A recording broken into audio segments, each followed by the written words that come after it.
সে ঘরে ঢুকিয়েছে। এবার পর্দার আড়ালে না লুকিয়ে সে গেল বাথরুমের ভেতরে।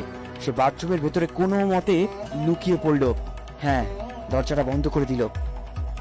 আর ওদিকে তিথি চুল টুলগুলো ঠিক করে নিয়ে দরজাটা খুললো। দাদা ঢুকে এলো। ঘরে কে রে?